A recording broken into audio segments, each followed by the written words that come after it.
Welcome back. The Fighter in the Family. I'm continuing chapter 10. So we left off at chapter 9, continuing now chapter 10. The Fighter in the Family. So where we left off, Hilda had hit a really serious nerve on her brother Nathaniel as it relates to his dead son Juju, right? So she was pretty much accusing him of having caused Juju's death and that he should stop blaming God. So we're gonna see how that goes, right? Okay, so chapter 10. Clarence had received the transfusion after all and had begun to complain of feeling rather strange. His appetite had increased triplefold, which to him was a clear indication that Dean's blood had started to kick in. "You have a very healthy appetite for such a sick man," Nathaniel said, when he went to visit Clarence in the hospital. "It's that boy's blood," Clarence said, devouring the meal that Nathaniel had brought for him. Then, in his secretive little way of whispering when he had something crucial to tell Nathaniel, Clarence leaned forward and said, "Natty, hear this. That boy came in here yesterday trying to tell me that he has changed. Telling me, 'Pops, I know I've made my share of mistakes, but I've changed.' At least he owns up to his mistakes," Nathaniel reflected. "Turnip never admits that he has done anything wrong. Turnip doesn't think he has made any mistakes in life. He always sees himself as a victim. Dean has made so many mistakes in his short life that he has used up the whole box of mistakes and there is none left for anybody else to make." "You're taking his side?" he screamed at Nathaniel, looking round for his walking stick to throw at the senile old coot. Then Clarence remembered something and took out a $500 note from his pocket. "He gave me this," Clarence said proudly. "Whoa," Nathaniel cheered. "He gave you money? The day Turnip puts money in my hand, that's how I'll know I have died and gone to shut eye country. Dean has a good heart after all." "Good heart, my back foot," Clarence shrieked. Then after he calmed down, he said, "I want to give this money to Tensie. Put it up for her till she gets to grade 6. "Tensie?" Nathaniel asked, surprised. "What will Tensie do with $500? "Put it up for her, Nathaniel. No ifs or buts. Just do what I tell you to do. She'll have use for it when she gets to grade 6. Clarence said. "Hortense told me that she keeps praying for the girl. I know she will get to grade 6. Nathaniel folded the money and put it into his shirt pocket. It had never occurred to him that Tensie would ever get to grade 6.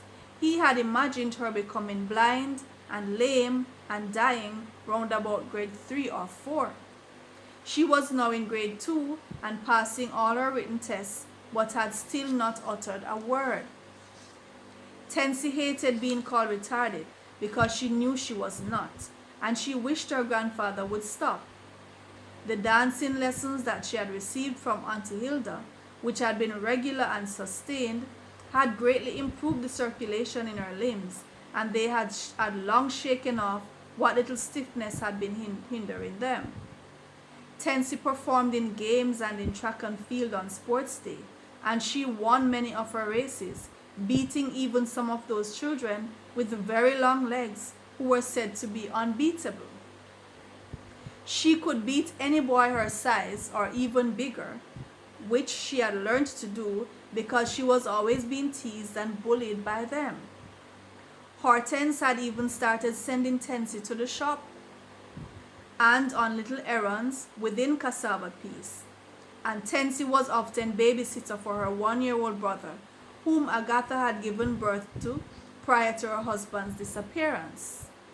No one had seen or heard from Stick-a-Pin in months. One day, long after that, when she was 9 years old and in grade 5, Tensie just walked into the kitchen where Nathaniel had gone to have a drink of water And she just opened her mouth and said, "Daddy, teach me how to make blue drawers." Nathaniel nearly jumped out of his skin. He could not believe that the girl could talk all along. He nearly hit her for being so sly. He sat down to recover. For a time it was their little secret.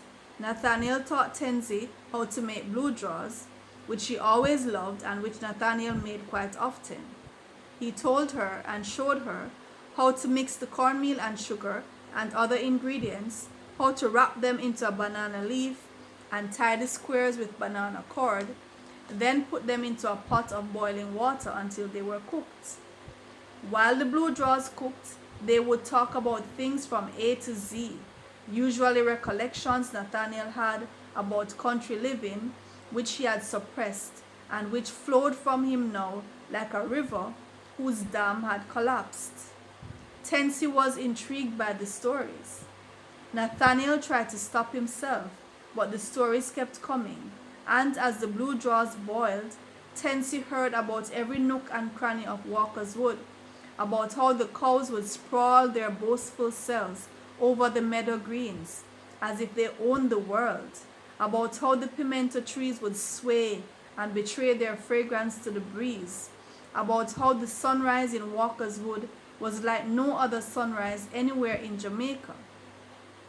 Tensi said she would like to see it someday, and Nathaniel thought about that for a while. But he went on telling her about this place called Fern Gully, a long winding trail that ran for 3 miles downhill through a wonderful jungle of ferns and trees, and that there was this place called Monique where you could look up on the hill and see the pretty buildings of the army barracks where the soldiers trained, and where you had underground lakes that disappeared sometimes and nobody knew where they went, and about how there was this lake that was full of the pungent remnants of bauxite deposits, and when you looked at it from the road above, it really looked like a red lake of blood. It really did. "Will you take me to see it, Daddy?" Tensi asked. It came very natural to her that she should call him Daddy, because in her mind she had also called Hortense Mama. "I want to see all those places." Nathaniel thought long and hard, but he did not answer. He did not know if he could go back to Walker's Wood. He had vowed never to return to that land. They kept that secret for about 2 weeks. Then somebody walked into the kitchen one day while the two were busy making coconut drops, and overheard them in deep conversation about Walker's Wood and the green hills and the cows who were so show-off and uppity. The news soon spread like wildfire that Tensi could talk. They were not so much surprised that she could talk, but that she hadn't spoken sooner.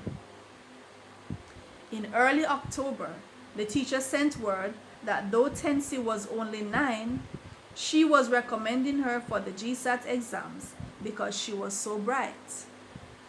"I see no point in holding her back," Miss Myers told Hortense and Nathaniel.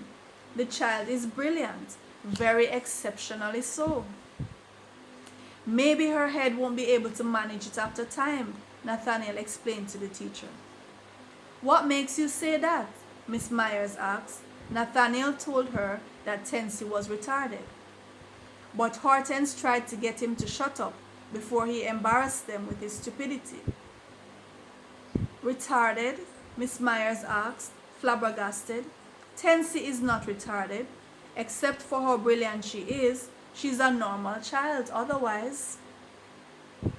"She used to be retarded, but she grew it out a long time ago," offered Hortense. Miss Myers had never heard such strange tales. All she knew was that Tensi was fine, and that she would be sending her up for exams in March, 1 year ahead of the other students in her class. Nathaniel knew that Mr. Spiteful was only biding his time, waiting to strike. Nathaniel knew the man like the back of his hand. He knew he was planning an ambush. The family had received word from Bruce that things were going well, and that the farm had really started to prosper.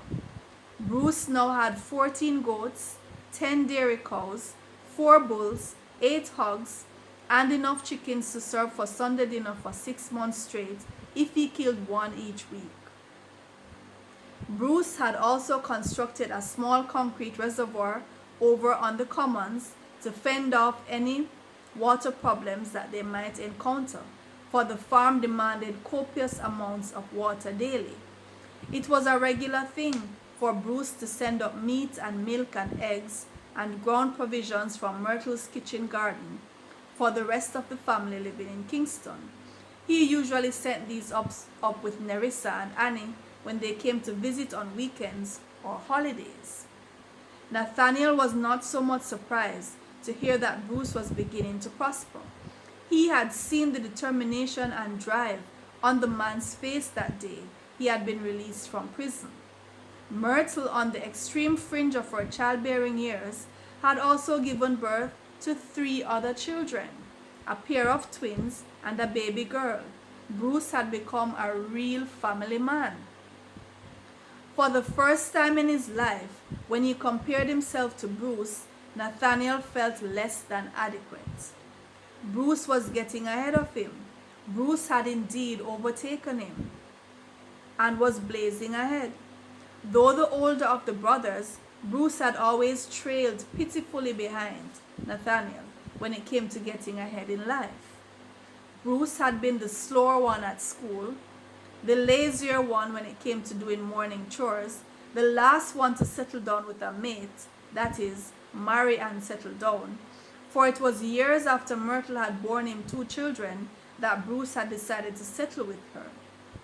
Nathaniel's section of the farm had always been the neater, the more organized, and the more productive, while Bruce's farm had been chaotic, smelly, and always hovered on the verge of bankruptcy. He had always had to borrow money from Nathaniel, and everybody said that it was Nathaniel who was the real big brother, and not Bruce. Nathaniel had obviously been the smarter, more mature, and more level-headed of the 2. At least, he had been. Now, he felt inferior. Nathaniel felt trapped between the thing that he was not and the thing that he was scared to be. He wanted to smile and embrace life, but it was safer and more sensible to frown and court death. He wanted to throw caution to the wind, to briskly walk over to Mr. Spiteful again and extend his hand in friendship, all things forgotten, starting fresh. But he couldn't bring himself to do it.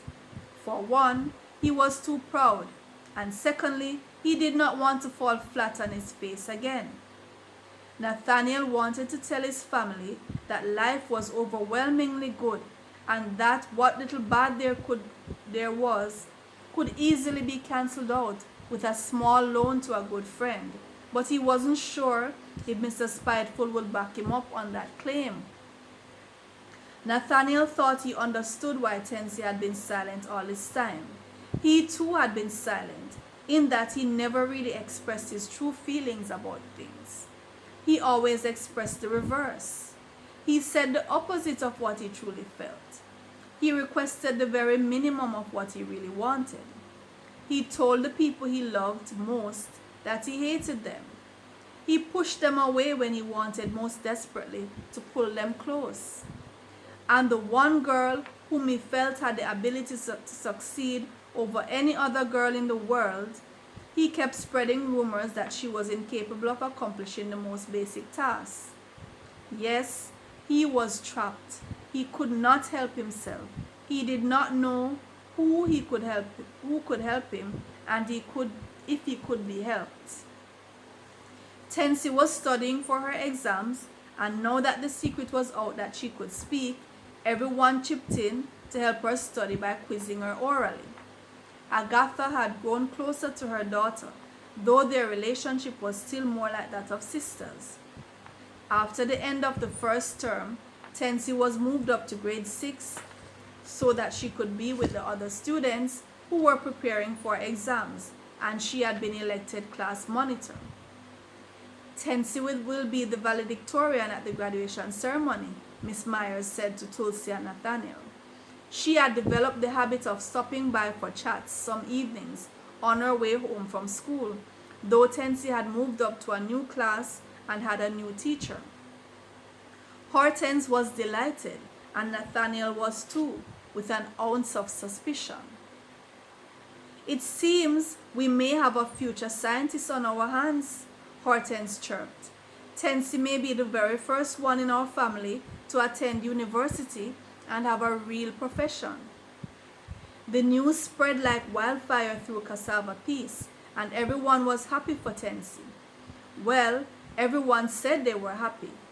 They sent little gifts of pastry or stationery, and some of them even sent money for Tensi.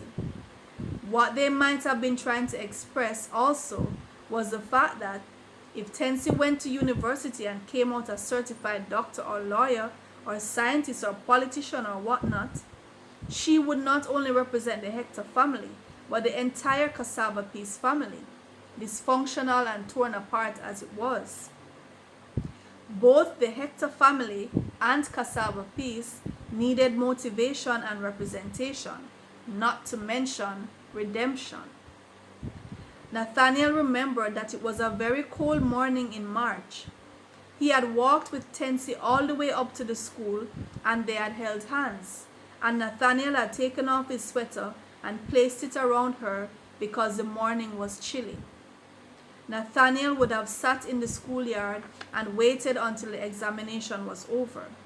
But because he kept peeping in to see if Tensi was all right and distracting the other students in the process, the invigilator thought it within the best interest of everyone to ask Nathaniel to kindly go home and wait until 3 o'clock. He was a man who was always on the job and on time. 3 o'clock seemed too far away, like the horizon. Nathaniel had never realized how far 3 o'clock was until today. When the exams were finally over, Nathaniel rushed to the invigilator. "Did Tensi pass?" he asked excitedly. The invigilator said they did not give out the results that same day, and besides, it was a 2-day exam. Tensi had to come back tomorrow as well. Nathaniel was crushed. "Do you expect us to be able to mark all these papers right now and give out the scores?" the woman asked scornfully. "We'll give out the results in late June." "Late June? Can't you just mark Tensi's paper then, since the other parents don't mind waiting?" Nathaniel suggested, and the woman became furious. "But how the hell did they expect a man to wait all the way till June?" "Sir, you'll have to wait just like everybody else," she scoffed. Nathaniel was sure the woman was only being difficult and overly stringent. Surely something could have been worked out. Kingston people were so inflexible and unreasonable. It took great willpower and determination to wait until June. But when the month did arrive, it brought with it significant news. Not only had Tensi passed the exam with flying colors, she had also received the government scholarship. Everyone was overwhelmed, and everyone said that they had known all along that Tensi could do it. The class graduated dressed in blue and yellow robes, with their tunic of the same color worn underneath. From 2 hours before the start of the ceremony, relatives and friends of the graduates were filing in, some carrying gift baskets and flowers, cameras and delicate fans, and handbags and handkerchiefs and other graduation ceremony paraphernalia. Nathaniel and Clarence did not file in with the rest of the family, but came through the gate long after everyone else had been seated. They were fashionably late, by default. At the very last minute, Clarence had lost his glasses and could not remember where he had put them, though he hadn't left the house in 2 weeks. And without his glasses, everything in the world looked like one massive bowl of cornmeal porridge. So they had to wait and look for them. Finally, somebody found the glasses in the refrigerator, behind the beer, where Clarence must have left them one night when he had crept into the kitchen to have a drink. I had really wanted to come early to check under the seats, Clarence said miserably. To check under the seats? Nathaniel asked, bewildered and still peeved that they had arrived late. You mean to get a good front seat? No, said Clarence. To check under the seats. Sometimes they put prizes under the seats. I've been to functions and they put pieces of paper under some of the seats, and the lucky people who find the papers under the seats win trips and gifts and all sorts of things. So I always look before I choose a seat. Nathaniel hadn't known this. He wished Clarence had let him in on it sooner. He had never really won a prize of such. And speaking of prizes, Nathaniel only now realized that he had not given Tensi a present, and suddenly it seemed such a shameful thing, so impolite and so ungrandfatherlike, to have come into this place with his two long hands with nothing to offer the valedictorian. And what a speech it was! Tensi had written most of the speech herself, but her teacher had helped, and whomever she had read it to in the days leading up had thrown in a syllable or two, so that it could fairly be said that the whole of Cassava Piece had contributed to the effort in one way or another. Her voice was soft, but it was eloquent, for she had spent days rehearsing her diction and oratory. When Tensi marched onto the stage with her batchmates, she exhibited the grace and poise of a princess. And when she walked up to collect her certificate, and again to the podium to deliver her speech, she radiated confidence. She did not limp, she did not falter. Her legs moved freely, and her walk was graceful. Everybody cheered. Nathaniel clapped until his ears turned blue and his palms were almost sore. He had tried to deny what he was feeling, and then when he could no longer deny it, he tried to ignore it. But he was feeling something bubbling to the surface, something like an effervescence that was all of a sudden rising to the top after having been suppressed. It felt sort of new, but it was not new. In fact, it was a mighty odd feeling. It was a mighty odd feeling that Nathaniel had felt when he was a much younger man, and he had come out onto the veranda in Walker's Wood to greet the sunrise. It was a feeling that he had felt when Bruce had stuck his head from behind the house and shouted to Nathaniel that the head had come. It was the feeling he had felt when he saw Juju stick a seed into the ground for the very first time. The name of the feeling was happiness. Happiness was bubbling inside Nathaniel, bubbling unchained and uncensored, for the first time in nearly 30 years. Nathaniel was applauding his granddaughter, and he was not afraid or ashamed of applauding. He was not glancing over his shoulder to see if Mr. Spiteful was watching. In fact, to hell with Mr. Spiteful.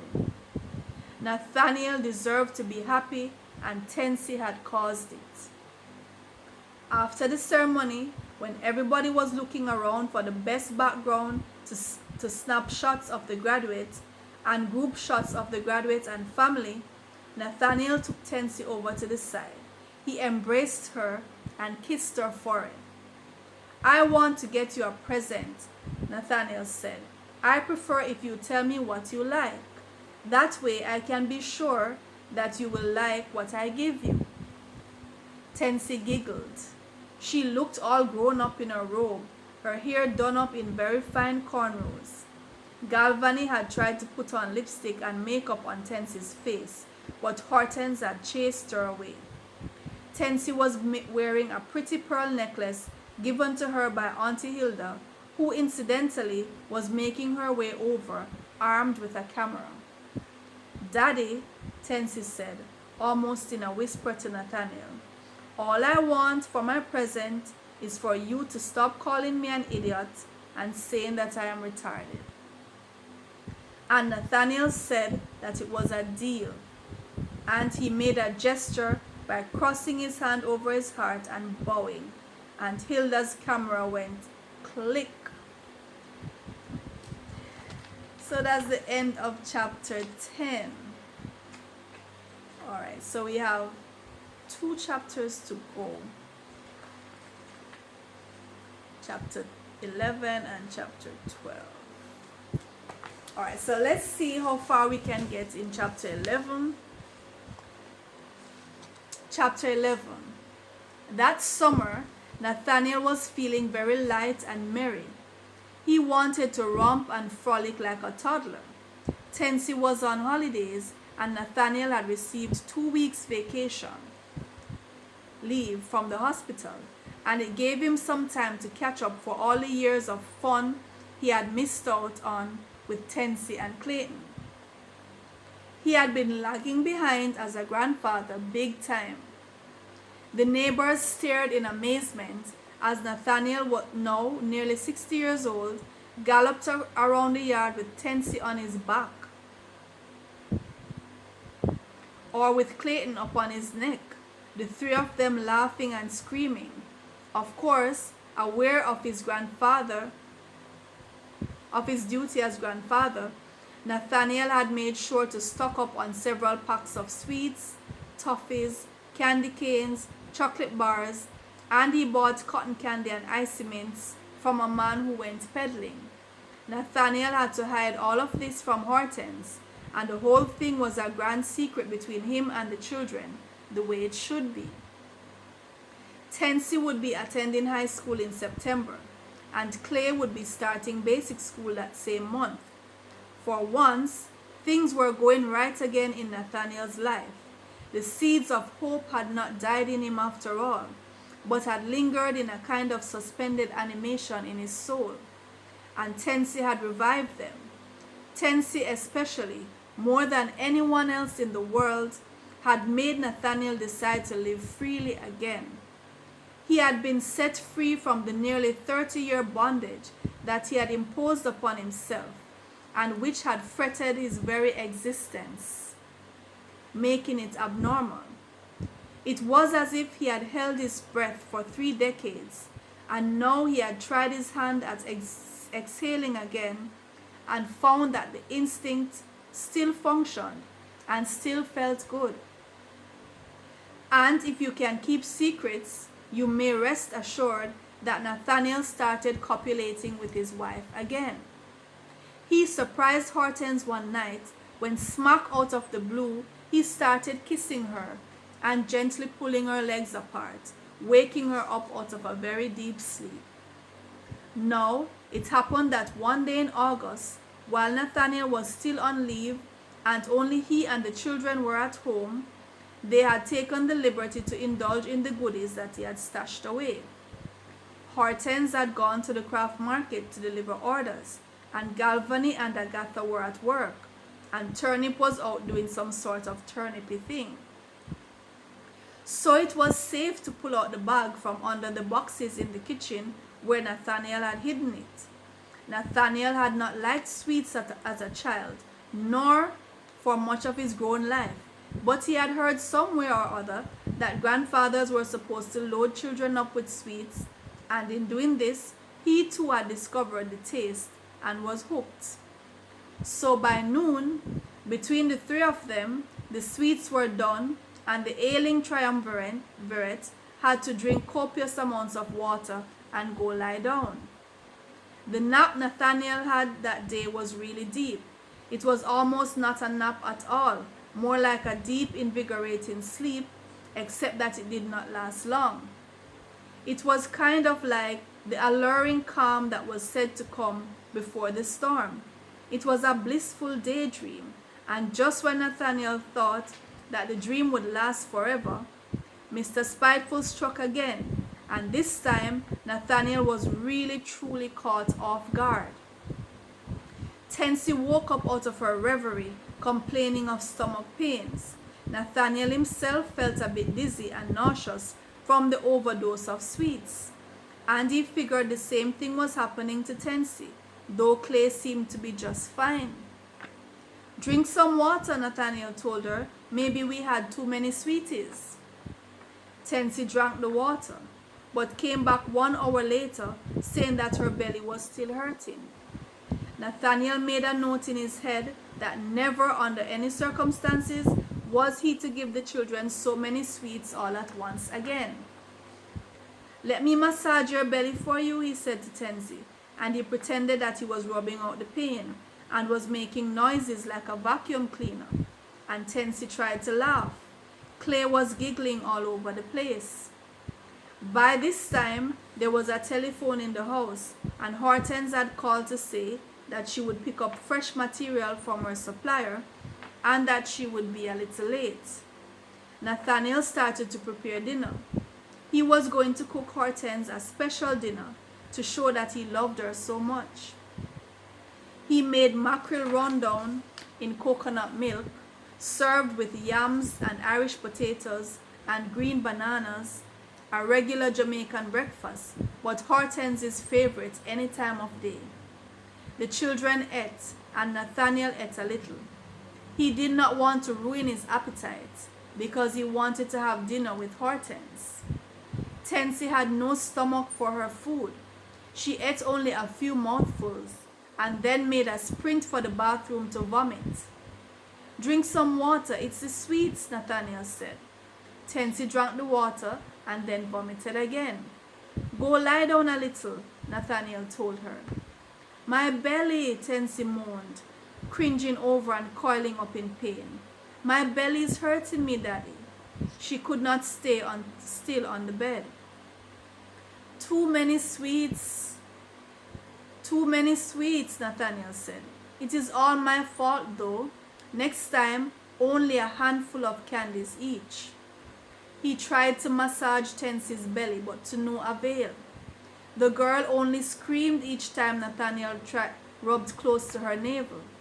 Then a bright idea occurred to Nathaniel. Why hadn't he thought about it before? It's worms, he shouted. We'll fix them good and proper. He remembered that children were always being brought to the hospital suffering from worm infestation. Nathaniel went into the kitchen and searched for a few minutes, and then he emerged, brandishing a bottle of worm medicine and a tablespoon in the other hand. Open up, Tensi. Let's fix their business for them once and for all. Tensi sat up, but collapsed onto the bed once she had taken the medicine. Must be both the worms and the sweets, Nathaniel said to himself. This grandfather business was full of ups and downs. A child's life was filled with growing pains, necessary evils that had to be endured if that child was ever to be hardened enough to manage the hard knocks of this world. It made Nathaniel flush with pride to think that there he was, guiding his little granddaughter through this necessary and crucial rite of passage, confronting worm infestation.